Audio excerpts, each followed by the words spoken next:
Welcome back to the Boundary Corner podcast. Brian Siegler, it is late on a Saturday night, my friend. How are you, sir? I'm good, buddy. Watching Michigan close this one out against the Dub. Count that as a dub Been a for good us. day for college football. Been a few upsets, a few close calls. It has. Ohio State goes down to Oregon without Kayvon Thibodeau. That was a little bit shocking. The old BC quarterback, Anthony Brown, leads them to victory.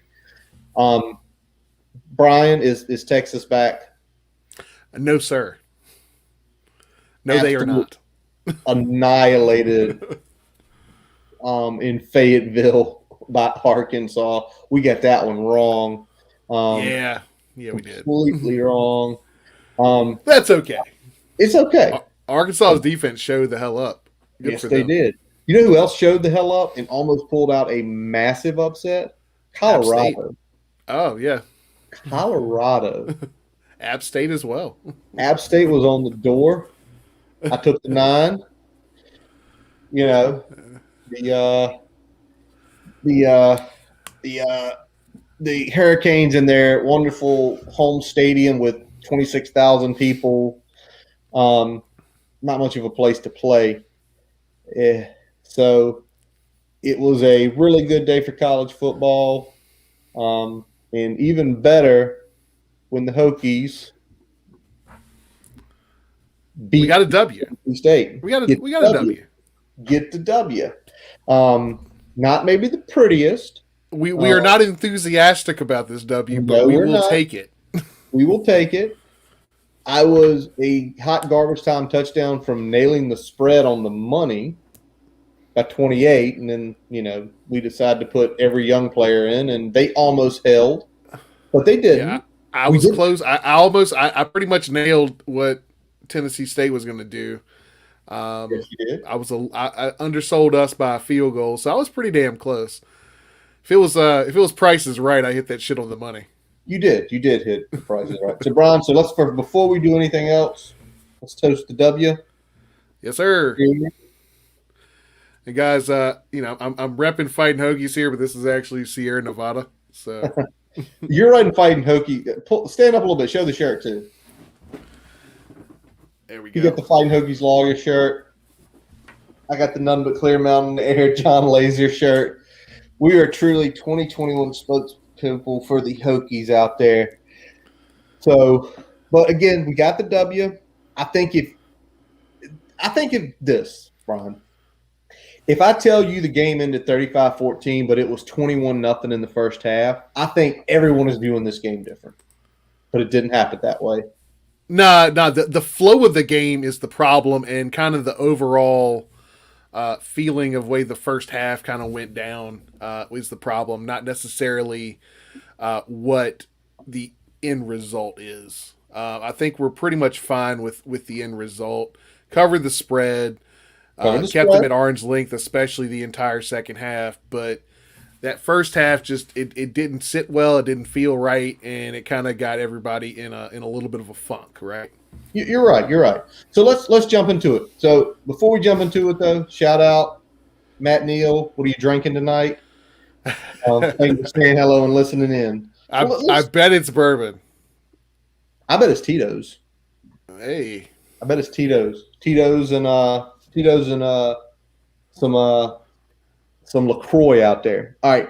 So Brian has effectively labeled the Middle Tennessee State the tale of two halves. yeah, So let's start with the first half, and let's start with the first play of the game, Brian. Keyshawn King, kind of in the doghouse a little bit for the fumble last week, comes out, gets it right at the goal line.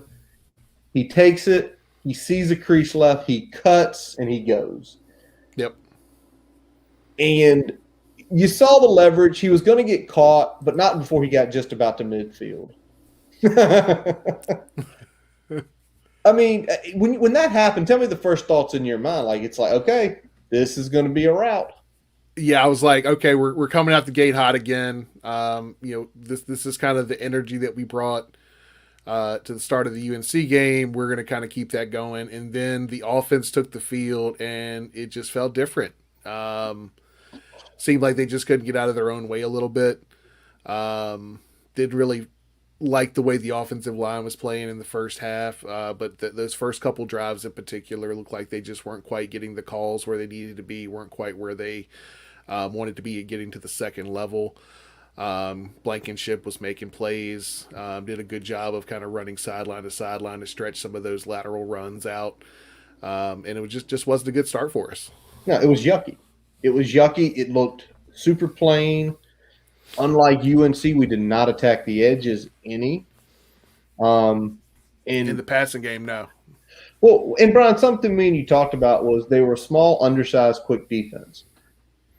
Would the first play you ever ran would have been outside zone, or if you ran a little something different? I mean, it's our bread and butter, but at the same time, it does kind of play into the strengths of what they like to do and how they like to attack the offensive line. So, it'd been nice to see something different, something similar to kind of how we came out against UNC with that little swing pass to get Blackshear up open, get them kind of on their heels a little bit. It seemed like the plan from the get-go was kind of to keep things vanilla on both sides of the ball, and that's kind of how we came out on the offense. The calls were kind of vanilla, kind of straightforward, and unfortunately, the way we executed them reflected that. Yep.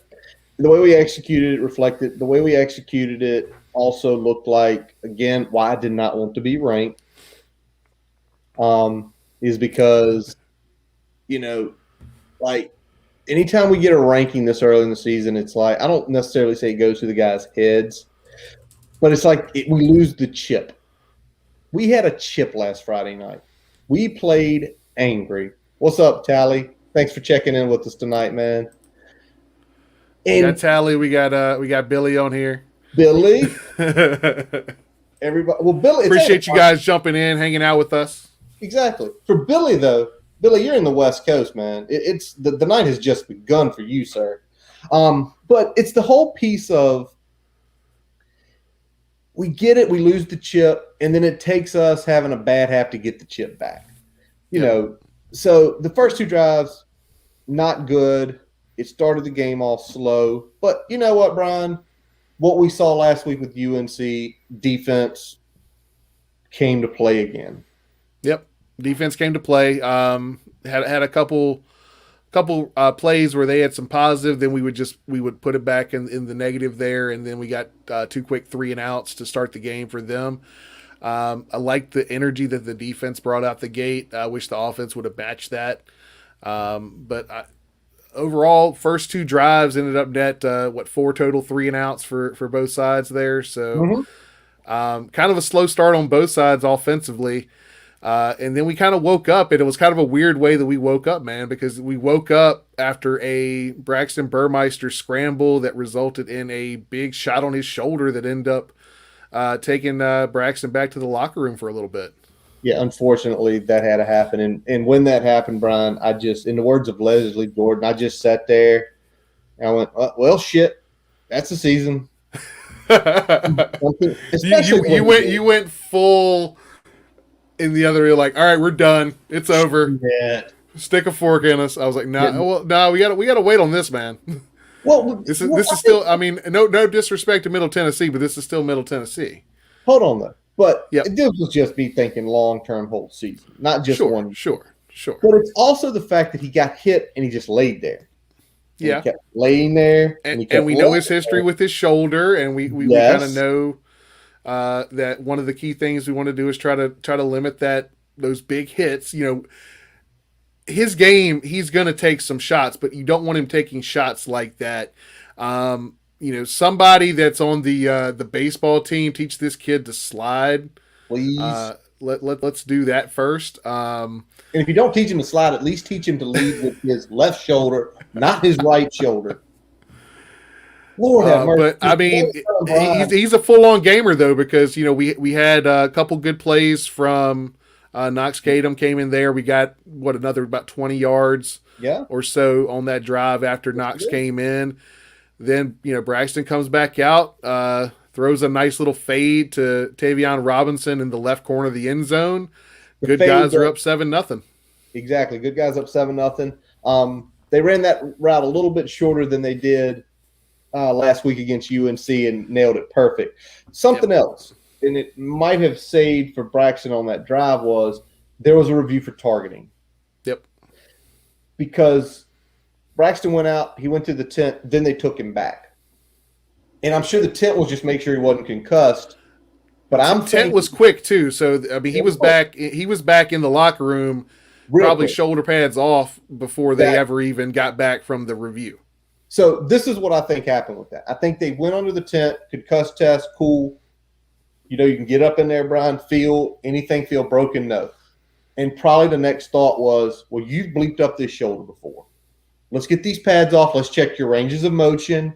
Get him back there, pull the shoulder pads off, check the range of motion. Oh, everything looks good, feel good. Yep, let's go.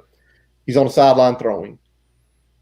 That targeting, the review that took like 4.5 to 5 minutes, I think that was big because it got him in and got him back out to make that touchdown pass and get the confidence up. Yep. Because, I mean, at that point, throwing the ball, that had been a definitely struggle bus for most of the entire first quarter there. So getting him with a throw that he's comfortable with, getting that touchdown, that definitely got a little confidence going back in the offense. Absolutely. And by the way, what needs to be said is some of his passes, you know, the downfield stuff isn't where it needs to be.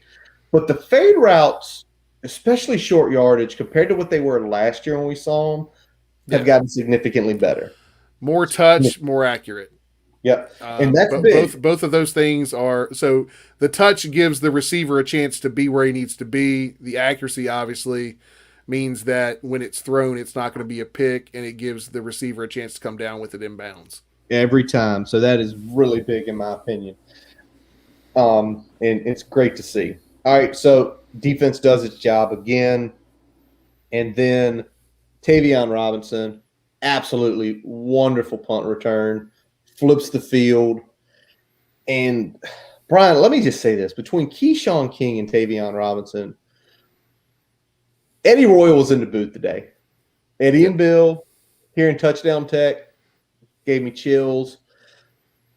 But I think we have two elite return men in the country, not just in the ACC, in the country. They both have good vision. They both have good speed. Yep. What we saw today numerous times, you know, with a couple good kick returns and a good punt return, was we flipped the field without having to do too much, just those guys being good. Yep. And that's going to be key because I think that was definitely something that was lacking, especially on the punt side last year, is that Tay never got fully comfortable back there. Nope. Had a couple muffs. We ended up kind of having a rotating cast of characters as we closed out the year last year, punt return.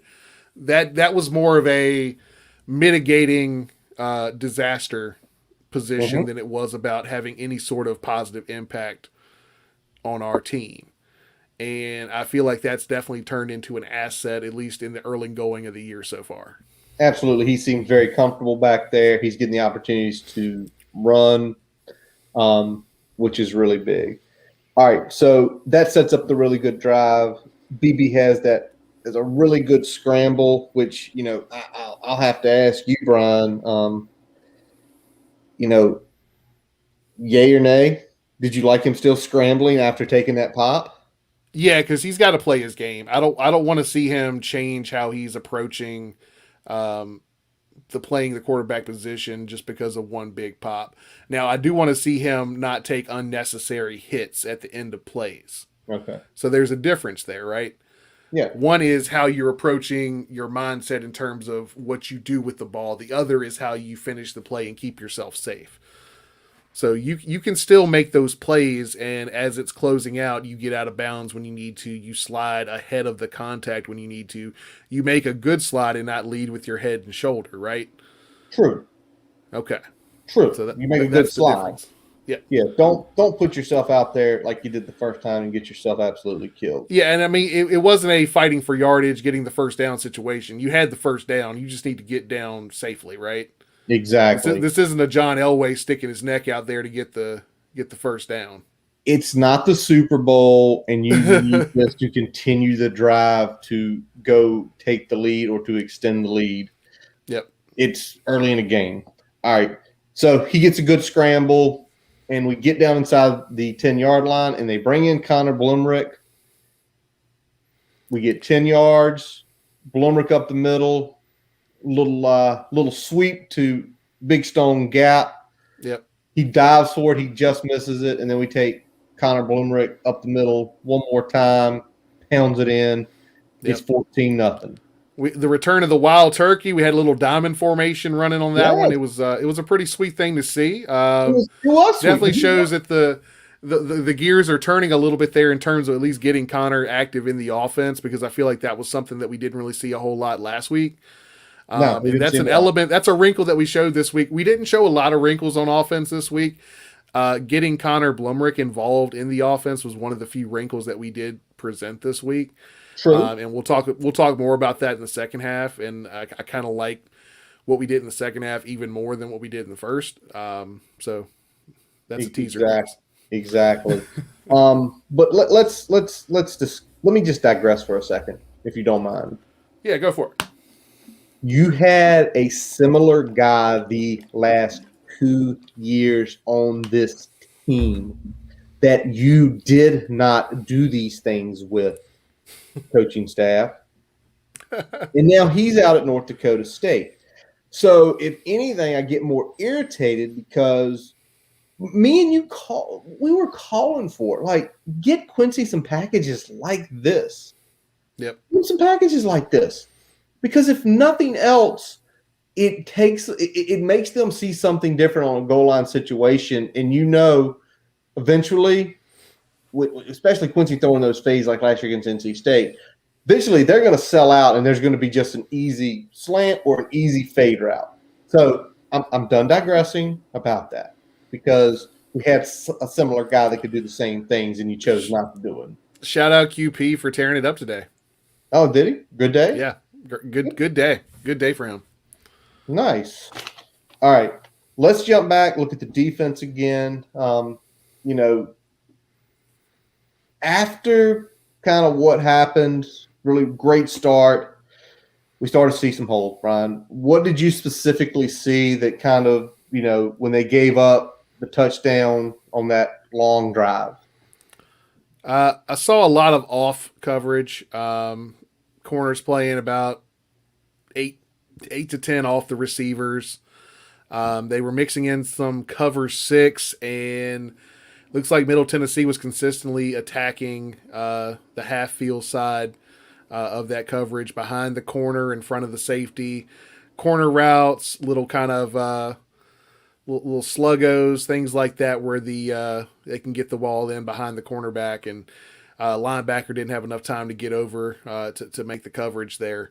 And it happened on key downs, and I think that was what was more frustrating, is that we'd have good first down, second down. They'd be either 3rd and 5 or more, and then they would just keep running kind of these same route concepts that kept kind of working in the same areas of the defense. And there was a moment where it looked like Armani Chapman was a little frustrated with kind of those concepts, had a little back and forth there with Jay Ham or someone on the sideline. And, we kind of rode out the rest of that drive like that. They ended up getting a touchdown. It was a close play. We're about 1.5 inches from that being kind of a incomplete pass. It was called incomplete on the field. He got that right foot down just as he kind of secured the ball. And then, the left foot came down out, and little bit of wind out of the sails there, just because, when we got the ball back, it didn't do anything with it. Yeah, I think that was the more frustrating thing. Well, that 3-and-out drive was frustrating in a lot of ways, because it was the first time we kind of purposely took shots down the field, right? Purposely took shots. Yeah. And I know there was actually a sense of urgency. It was a 1-score game. We were getting late in the first half, so there actually feels like, okay, it's not just early going anymore. We're almost into the first half, and they're still in this thing, right? Exactly. And I think you mentioned something to me um, when we talked about 5 today. You said that is the first plays you should have seen. Like, this is how we should have came out immediately. Run a little inside zone, get a few yards, and then attack them because they're clearly sinking in to the line. Yeah, I would have liked to seen shots down the field like that because there were a couple plays where we were running verticals across the board. We didn't see a whole lot of those outlet routes with Blackshear where he was kind of the guy underneath that if it wasn't there, there was someone to drop it off to. We saw one time where Tay-Rob was targeted, but it was clearly Braxton was just getting rid of the ball. And it was nice to see some sort of outlet route to get it into Blackshear, maybe get 5 or 6 yards, see if he can break a tackle and get a first down. And I'd like to see more levels to the concepts here, where we're not necessarily running 4 guys deep and there's no outlet. Run 2 deep, run something up the seam, run 1 guy on the outside deep, and then maybe work in a dig or a some sort of like play in the flats just to get the ball out if nothing's working for you. I don't like these concepts where we're just running 4 deep and there's no really other option than either throwing it deep or throwing it out of bounds. Exactly. And I think the big piece on when you do that sort of concept is we know how risk adverse that they're teaching the quarterbacks to be about not turning the ball over. Yep. So you're running these concepts that essentially you're teaching them to be risk adverse and you're giving very high risk concepts versus, and we have guys that can do it, Brian. I think this is probably what frustrates us more than anything versus running Blackshear or Holston or Big Stone Gap or any of those guys, putting them out just in the flats or having them hook up 3 to 5 yards downfield. Because if someone blows coverage and forgets about those guys and you're able to make that dump down, you're running guys 20, 30 yards off. Yeah. There's going to be if the guy doesn't make the initial tackle, there is going to be that right there in front of those guys.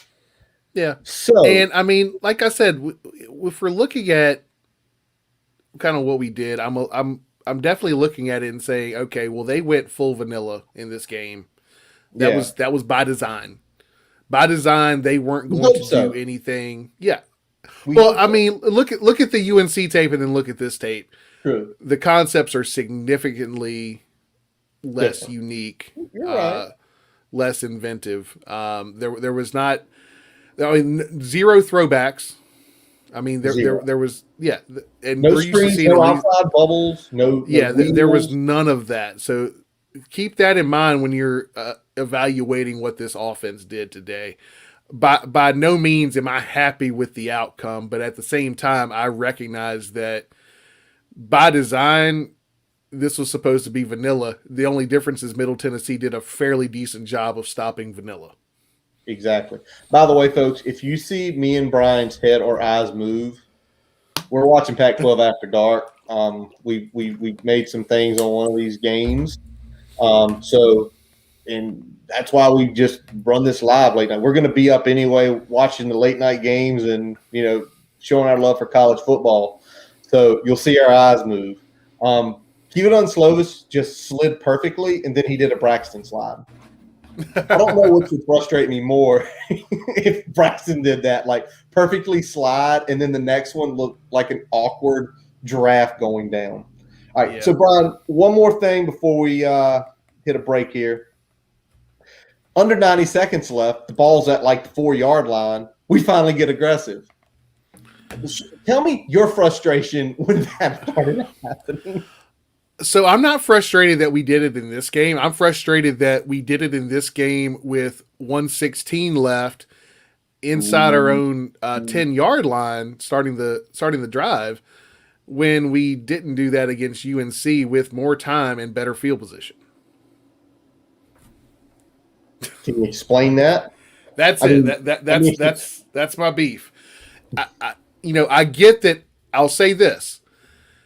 we needed to show after the couple drives we had before that we could still move the ball consistently against that defense. Just the mental. So I think some of that played a role.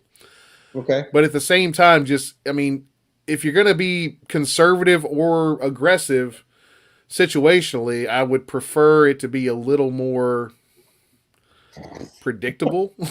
And I'm not saying predictable from the defense knows it's coming too, but if you're going to be aggressive in those situations, be aggressive or no. But it was kind of weird that you get different treatment here. I get there's less stakes here, so Yeah, it's 14-7. It's well, overall you have the same roughly the same lead, right? But you're playing what you consider a lesser opponent, so you feel like the stakes are lower, right? stakes are low. You feel like if you make a mistake, they're not going to take advantage of it, especially the way the defense had played the 85% of the first quarter. So yeah, get it completely. All right, guys. Before we do get into the second half, we are going to take a quick pause for a message from our digital partners. As we take a quick break, we'd like to tell you about getting your free website report from our digital partner, Grassroots Digital Marketing Studio. They'll tell you how your website ranks on Google, on-site SEO, and social media. No commitment to buy anything. You can get your free report by visiting grassrootsdigitalstudio.com/free-website-report. Now back to the episode. All right, Brian, let's start second half. And Middle Tennessee State comes out and probably has their second best drive of the game to open it up. And what they showed, and I hope that J.C. Price and Bill Karolnik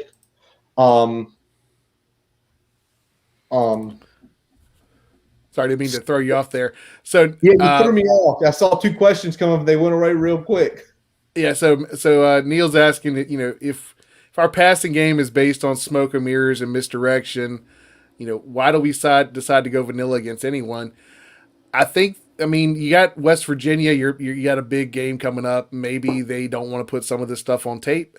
But my beef with that is that you already put some of it on tape against UNC. I'd rather you throw the kitchen sink out there and make West Virginia have to pick and choose how they're going to prepare against you than go full vanilla, but you still got some tape from UNC that they can fall back on. That's a good point. I'll let you continue into the second half, sir. Well, I'm gonna just follow up on that. It makes perfect sense, right? Like it makes perfect sense. You've already shown it. Why not continue to let the guys execute the plays on the field against live competition? Again, I think you said it before. Sometimes this coaching staff outsmarts themselves, and it gets us in trouble. I think the game today, we'll throw back to everybody 2019. The game today could have been Furman back in 2019. It could have been. But I think we have a much, much better leadership group between guys like Brock, Leticus, Shamari Connor, Dax, Jordan Williams, and Jermaine Waller. You have more guys who can hold everybody together where games like Furman, when things weren't going right, it was just like, what do we do? What do we do? What do we do? And it wasn't good. Yeah, leadership-wise, this is closer to the 2016 and 17 edition of the Hokies. And hopefully that carries forward in games like this where we aren't quite firing on all cylinders. We've got that leadership to fall back on where we don't let a couple of negative plays, whether offense or defense, turn into 2 or 3 touchdowns that end up costing us the game. Exactly. All right, so now let's go to it.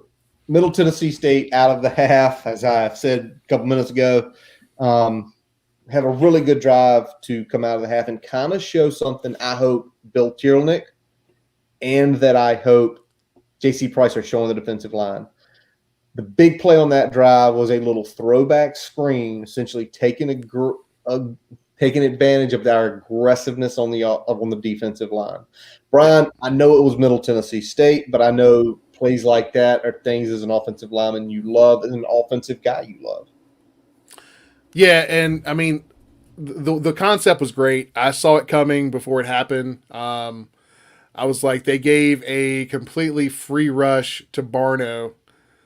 Something's coming. That's not by design. And then all of a sudden, you see the guy come out the other side of the formation. You see the throwback from Hockman over Yeah. there to him, and it ended up being what, about 35-yard gain, I think, on that play. Huge gain. I mean, a really huge gain. And, luckily we they get down to about the 30, and, instead of going for it, regardless of down and distance, they chose to punt, and they pinned us deep. And I'm not saying, I mean, it's 14-7, so you get it. But I also, why is it not in the back of their mind? We scored one time on them. We had to go out of our normal pattern to score a touchdown. Every other time we touched the ball, we did little to nothing. Why aren't we taking advantage of this? But you essentially think they might be in empty the clip mode, right? exactly, I would be. You would think, given the scenario you're in, how close the score is, you empty the clip. But they didn't. And they didn't. They decided to play it conservative. They thought their defense could keep them around.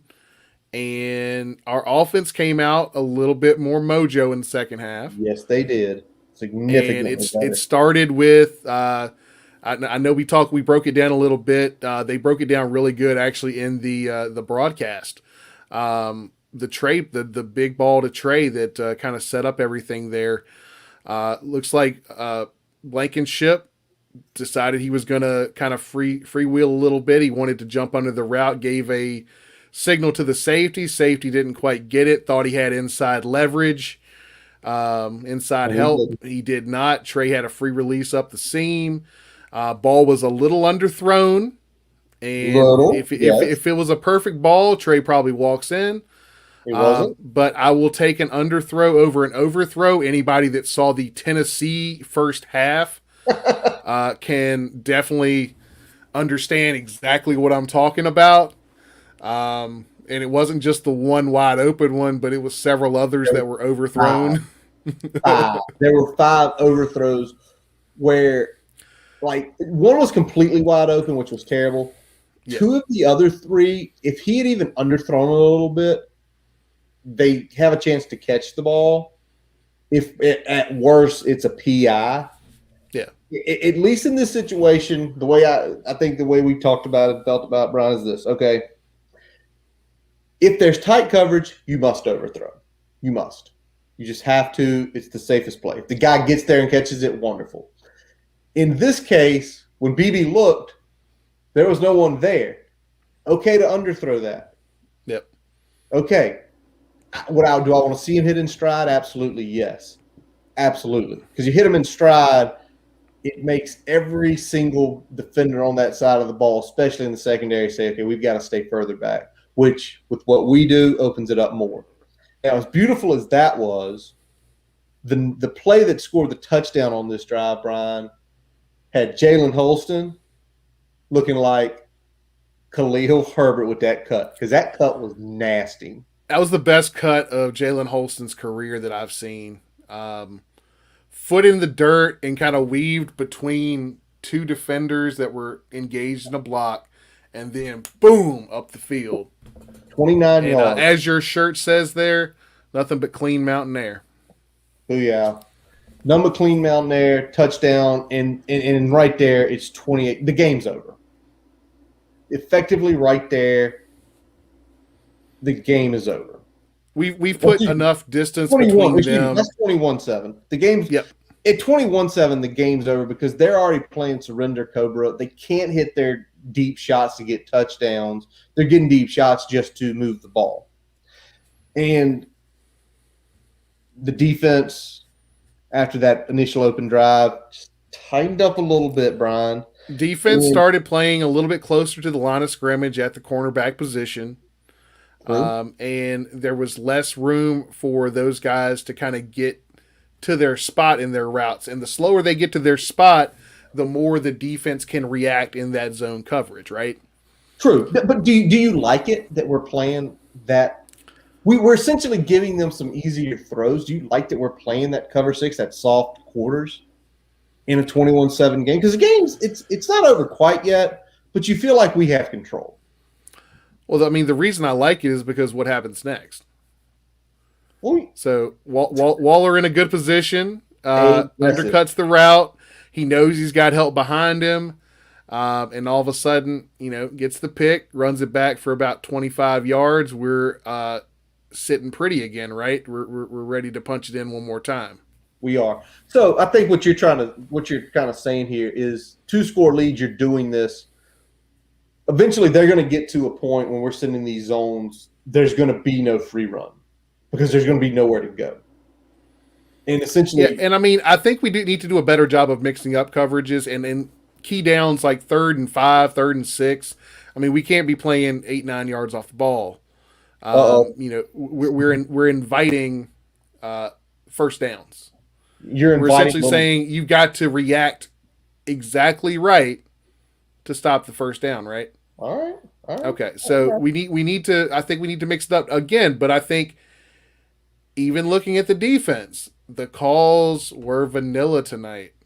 There was a couple zone blitzes here and there, but there was nothing that was put on tape that said, okay. I mean, we didn't see the stunts that we saw against UNC. We didn't see any of that stuff. No, we saw very basic. Yeah. And, I'll go later on into how they ran the ball, which wasn't very well. So Jermaine intercepts the ball. We're on the right side of the field after his interception. And then, what we have next goes on.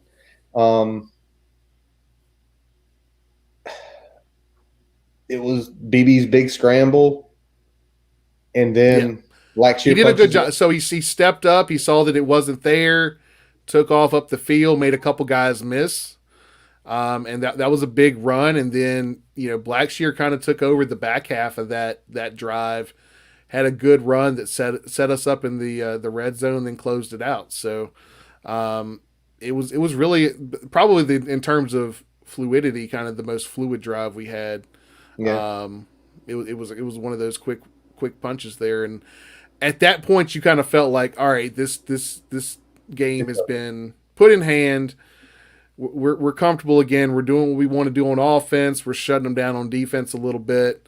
You kind of felt good about where it was heading there.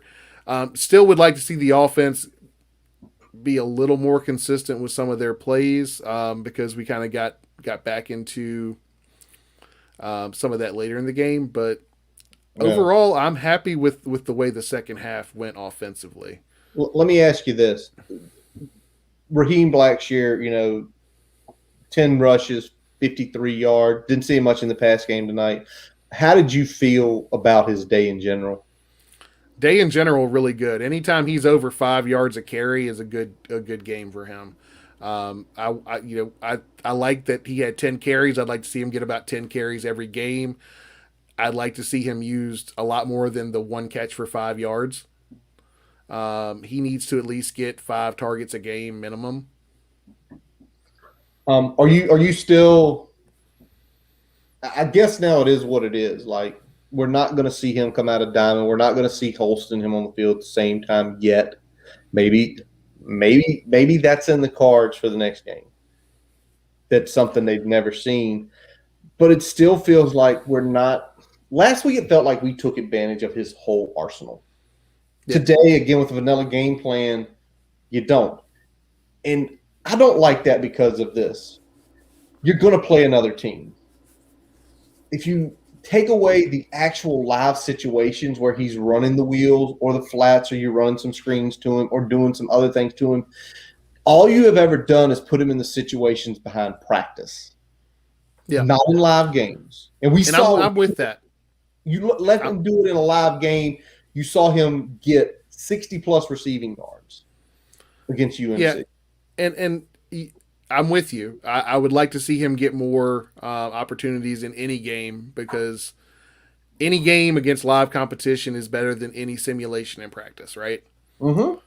So that's what I would prefer to see is a little bit more. You don't have to show anything you haven't already shown on tape, but you need to at least keep those elements in your offense, right?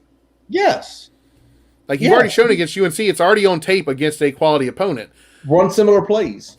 Yeah, Run something. Run the same thing. But again, it's. I think this is why why we always are critical of the offensive staff is because some of these designs are just like you can show this 30 times. yeah, And you can even say, and again, look how he was schemed open last week. Scheming somebody open is going to consistently happen because the second that they decide to move that linebacker to the flats, what you're doing is you're opening up a slant route. yeah. And you open up a slant route where if that defender doesn't play perfectly and he puts it on the money to Trey or Tay, and that other linebacker, the weak side linebacker is out of place, it's going to be the strong safety or the free safety's job to come down and take him out. And if they don't take him out, it's air. So it's like, why are you outsmarting yourself?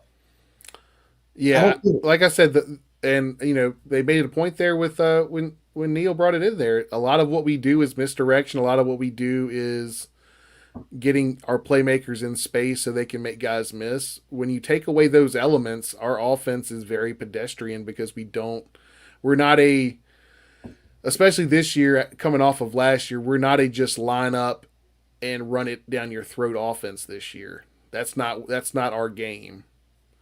And when you go vanilla and you don't have that, it shows real quick. And I think that's what we saw in this game. True. We have a more diverse offense than we did last year. We don't have quite maybe the home run potential because of the way Khalil Herbert could run. Yep. We have a more diverse offense to get the ball down the field in numerous ways, which we need to take full advantage of. We need to be better at matriculating. Like, I like big plays as much as anybody else. I like the excitement of a big play. I don't think this offense is going to be an exciting offense to watch, but I think it could be a very efficient offense if we do the things that we're talking about. Very true. All right, Brian. Let's go. Last drive. Tay Robinson gets a big 26-yard haul, sets up Connor Blumrick coming in, 30-yard run. I think Connor Blumrick might be officially part of this offense in packages now after we see him multiple times today, not seeing him last week. And then Blackshear caps it in with the second touchdown of the day. It's 28-7. The game's over. It's just another good drive to get people feeling good. Well, that made it actually 35-7 at that point. Yep. 35-7. That made it 35-7. Yep. So I'm looking up here. Stanford just should request to open with USC every year. No one else. I mean, it's like 24-7 or 24-10. We definitely on the wrong side of that one. Stanford gets up for USC. All right, let's move on, Brian. So let's talk about Connor though, because Connor got in there, H-back sweep, took it to the 1-yard line. Things like that are what we talked about. We thought Connor might end up doing in this offense outside of, the short yardage, heavy back set, like the wild turkey, that type of formation. Yeah. And that's what we want to see. I mean, he is an athletic player. He is a little bit more of a athlete than kind of the other guys on the line there, except Mitchell may be the one exception that has that degree of athleticism. I don't think Mitchell quite has the top end that Blumrick can get to. And he's designed to be a little bit more shifty because he has played that quarterback position, has played H-back for A&M before. So getting him involved is going to be good. I like that we at least saw what he could do, even though we didn't see him throw the ball. Mm-hmm. And I like that Knox got a couple drives there at the end. I know we've wrapped up the scoring here, but Knox got out there again after having that half a drive when Braxton went down. He got 2 more drives late. Showed again that he's capable of getting the ball down the field a little bit. Showed a little bit of his athleticism. Yeah, he did. I don't think he doesn't have Braxton level athleticism, but he can make a guy miss and get a first down when he needs to. Yeah, he's one of those on schedule guys. you think about where he played down in Georgia. That was the Trevor Lawrence division, and he was like right on the heels. And then they won the state title the year after Trevor went. So obviously he was from a really good football background. But I think just the kind of the ending of the fourth quarter, you had some younger offensive guys get out there. You had younger defensive guys get out there. We talked about needing to look at the depth. That happened. I wish it would have happened more mid-third, not more into the fourth, but that is what it is because of our digressions in the first half. So, Yep. Brian, We let them hang around for too long to really get any substantive snaps out there, but it was nice to get something there at the end, even though it was the garbage time was a lot more protracted than we wanted it to be. yeah, 100%, Brian. Now, Brian, before we close with our final thoughts here. Yesterday, because it is 9/12 now. Yesterday was 9/11 and the 20th anniversary, and it's probably the honest truth, Brian. In our lifetimes, it is probably the most earth-changing, life-changing event that's happened to us. I was 18, you were 17. Yep. And I mean, a lot of things, it changed a lot in real time, and it changed a lot of how, the next decade or two, how our day to day changed. So there's definitely been, serious ramifications from that moment. And, I think that's one thing that we kind of miss a little bit is that, regardless of how we're feeling, politically or socially or all that stuff, there was a moment in time there where we were kind of we felt united. We felt like we were on the same ground. Everybody had come together in response to that, and it'd be nice to get a little bit of that back. Yeah. But it was a sad day. It was sad to feel attacked in a way that targeted civilians and not military assets. And I think that was the big thing for us. It's absolutely right. So for thinking about it, for everyone that lost their lives that day, whether in New York at the towers, at the Pentagon, or on Flight 93 that went down in Pennsylvania, and then for all the military in the subsequent years that essentially lost their lives, a tip of the hat and a big thank you. Yep. Because it was the changing event of our lifetimes, and it's been 20 years. And for some of y'all who are listening tonight, y'all were kids. We weren't. We were on the precipice. we were adults. We essentially were adults. I had football practice after this happened that day, and that was a different type of experience. A lot of talking about things that were happening and those ramifications and kind of what the future was going to show for us, and how the next few weeks were going to go. And again, I was in Halifax County. I was more or less removed from the actual events themselves, and they still had that degree of impact on the day to day life. And I can only imagine what the folks that lived through that in real time in New York, in DC, and on Flight 93. I can only imagine what that was like for them. So, still a sad day of remembrance, and something that we'll never forget in our lifetime. Not at all. All right, so folks, we're going to go back to the football now and kind of hit our closing thoughts from today's game, the beta version. And I'm going to hit you with some stats, Brian, and then I want some of your philosophical thoughts here. All right, things I like for the day, Brian. We were over 50% converting third downs. This team, that must be consistent. We were right at 50% last week. 5.7 per rush. If we rush 5.7 per rush every game this year, we are going to win a lot of games. I don't give a damn what anybody says. Because if we're going to run the ball anywhere between 30 and 40 times a game like we did today, we're going to get 200-plus yards. All right. The things I didn't like. Or one more thing I did like. 0 turnovers. We play clean games. We're going to be in every games, or against lesser opponents like this, we are going to essentially run away from them. Yep. What I didn't like, we have to clean up the first halves. We have to clean up, and every time we get the ball, we must take advantage. There cannot be 3 and outs. There can be non-scoring drives, but there cannot be 3 and outs where, like in Keyshawn King's case, when we get a 3 and out, we're at midfield. You are roughly 25 yards from putting points on the board. We cannot let that happen. And then the other thing is the passing game.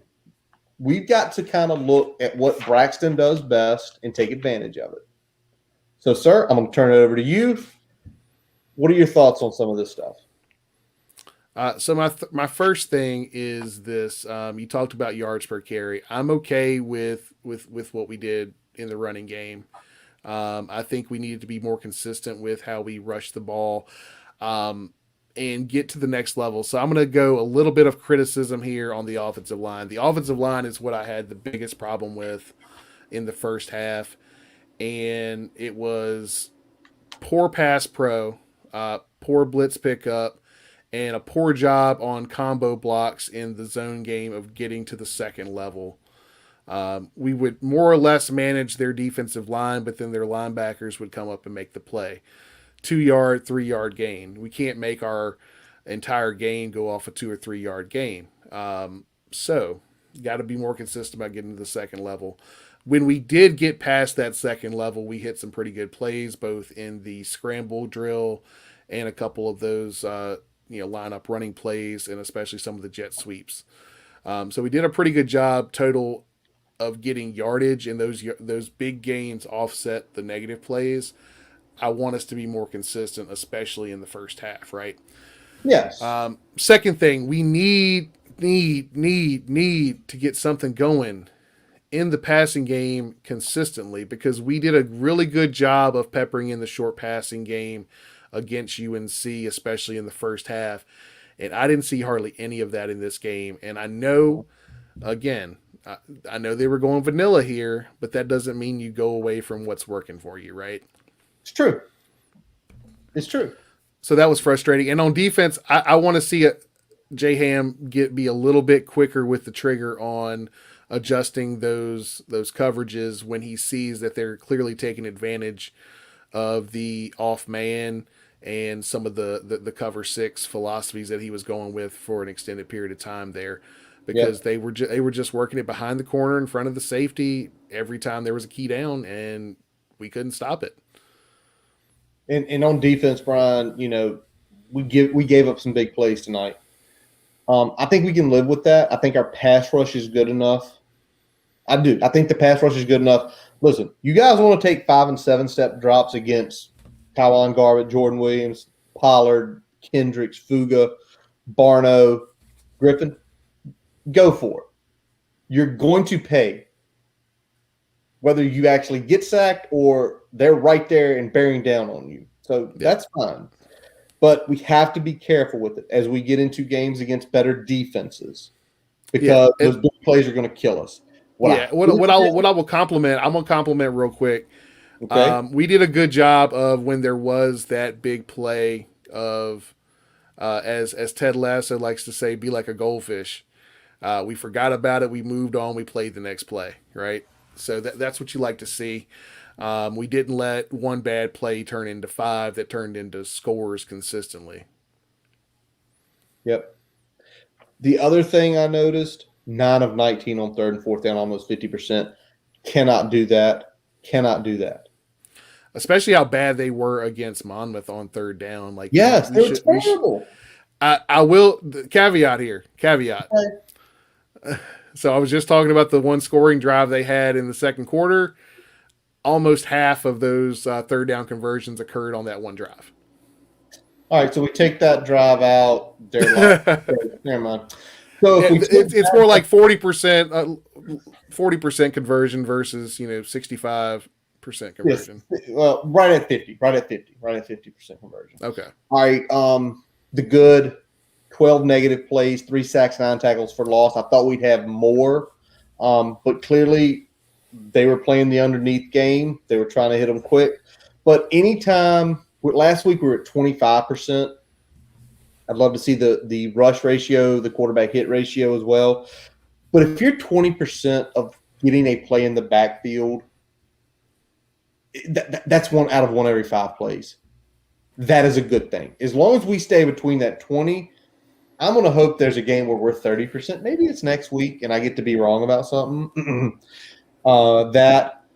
Brian, you were not happy about the number of yards they got. You're upset. Brian wanted less than 50. Brian, they were at 1.8 per carry.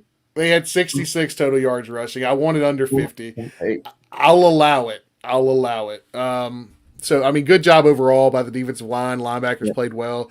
Tisdale had a really good game. Again. Dax Hollifield had a solid game. Again. We consistently on third down went true nickel, though.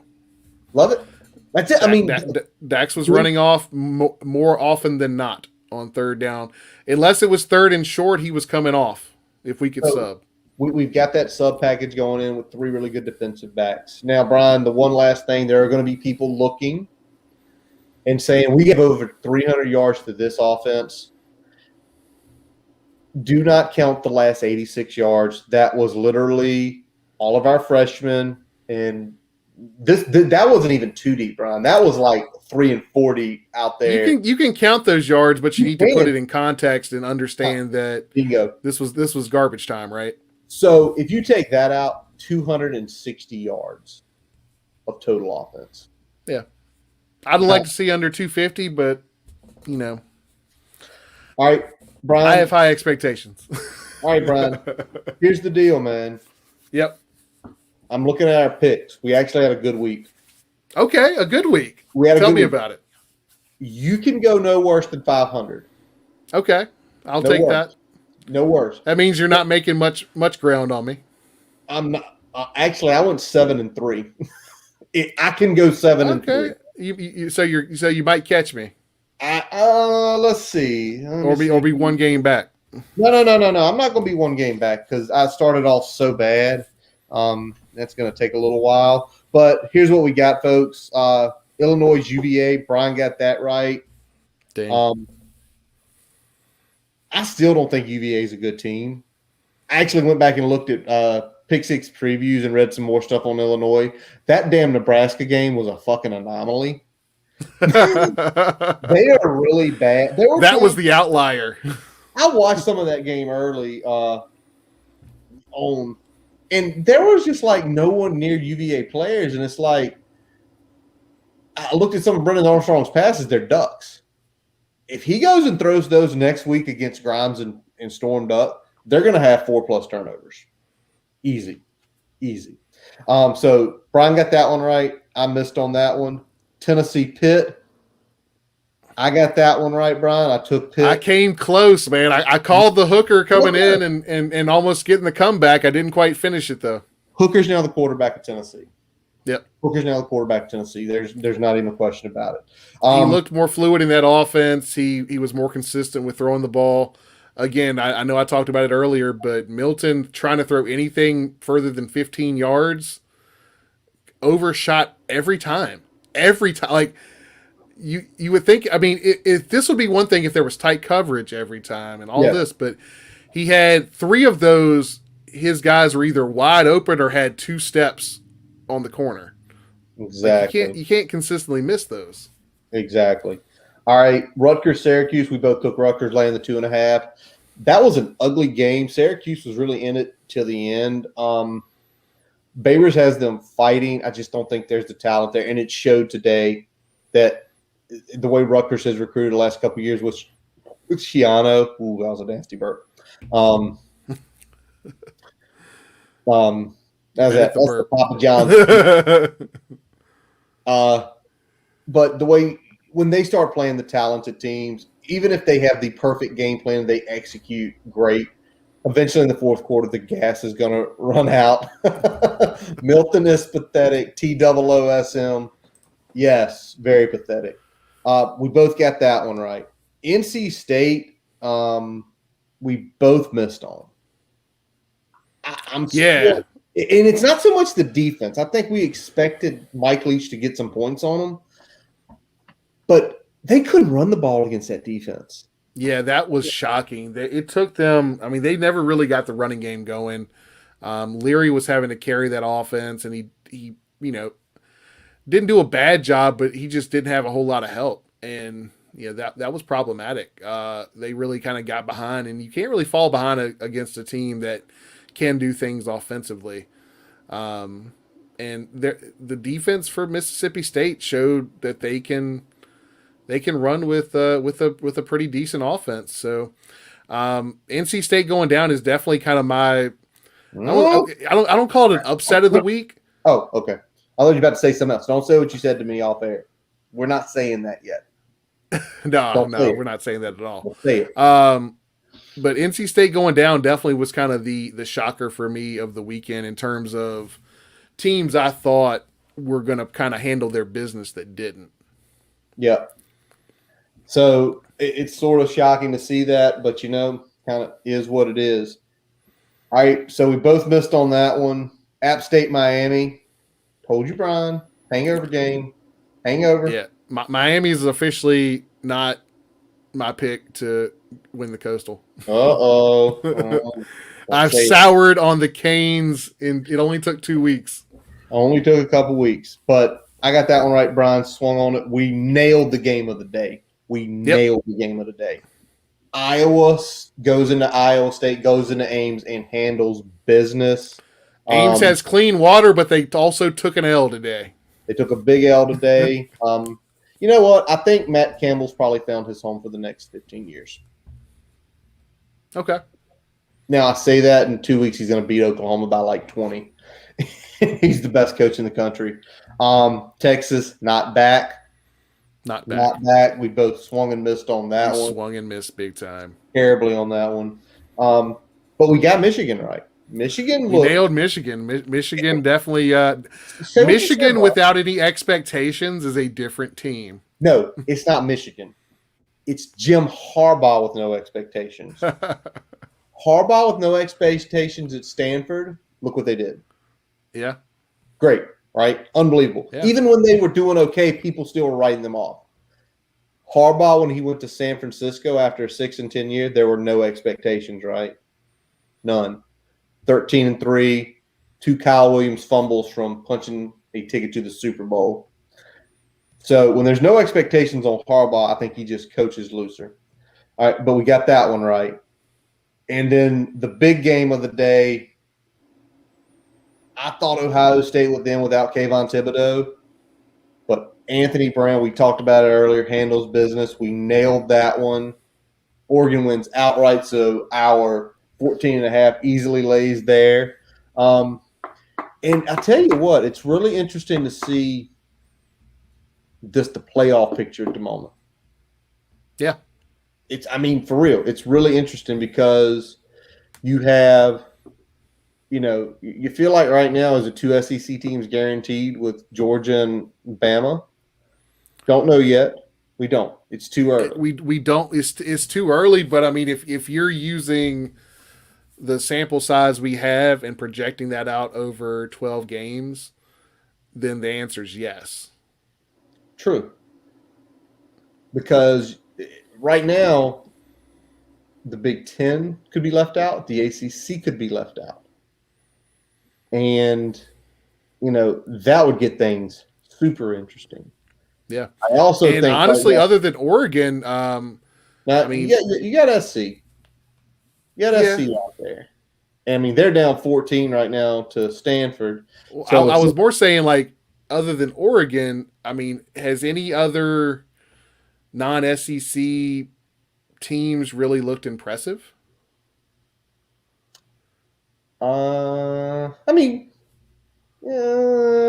Teams that are in position to make the playoff that you thought were in position to make the playoff. Well, you got Georgia and Bama, and you got Oregon. Has anyone else looked impressive through 2 weeks?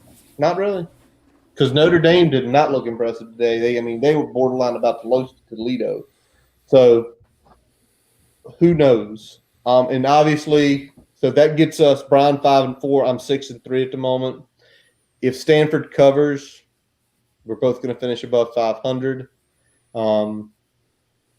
But Stanford covering also, I think we got that in the bag because I don't think I can see USC scoring 32 unanswered. No. I think Stanford will find it in some way. So,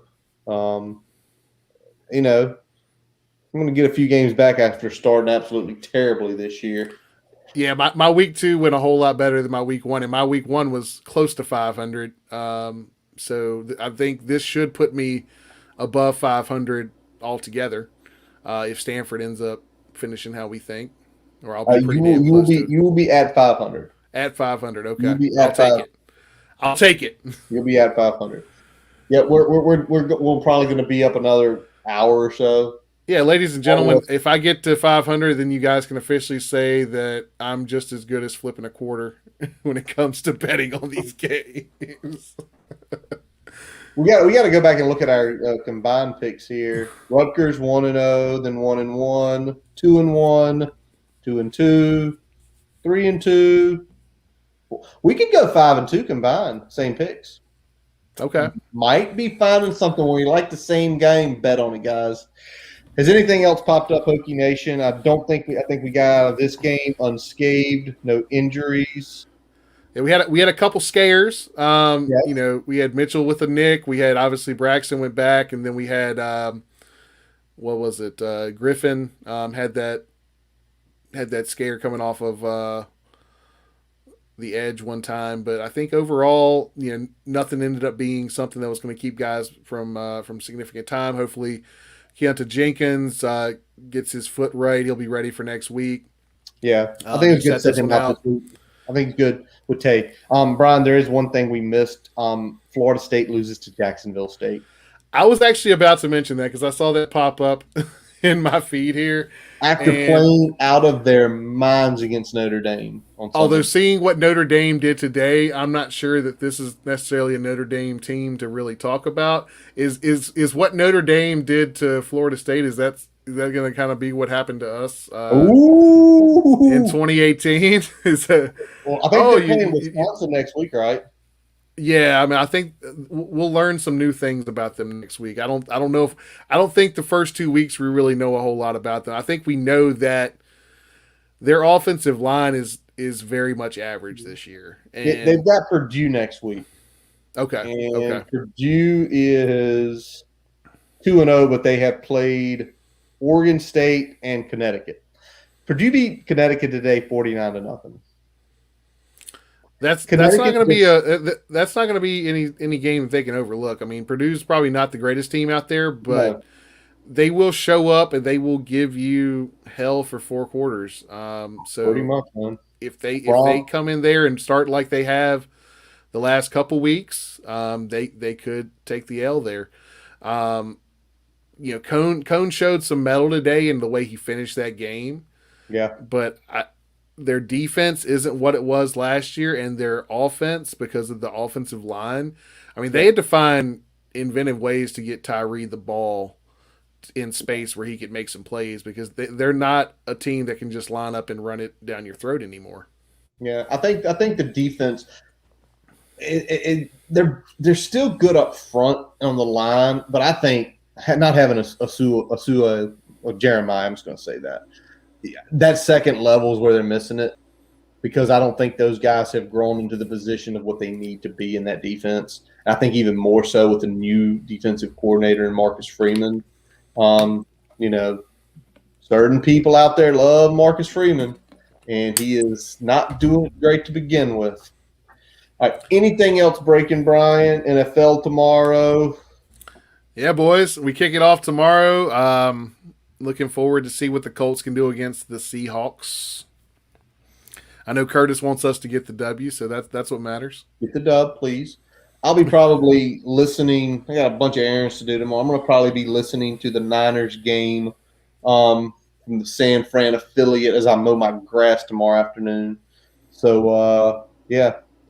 Well, Brian, if nothing else, let's sign off here. Let's watch the end of the Holy War where BYU just got like a 9-yard tackle for loss on like an inside handoff.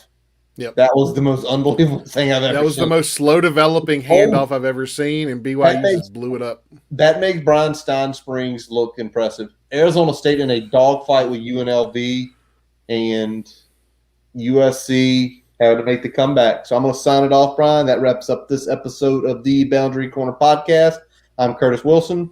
I'm Brian Siegler. Visit our website, boundarycornerbt.com, to listen to all of our episodes. While you're there, don't forget to follow us on Twitter and Facebook. Subscribe on our YouTube account and your favorite podcast source, including Spotify, Amazon, and Apple. If you're looking to join the Hokie Club and help achieve the Reach for Excellence campaign, please visit boundarycornerbt.com/giving to get started. As always, we let our buddy Jason Long play us out, play us in. Catch him on Spotify and Apple Music. We thank you for listening, and let's go. Hokies!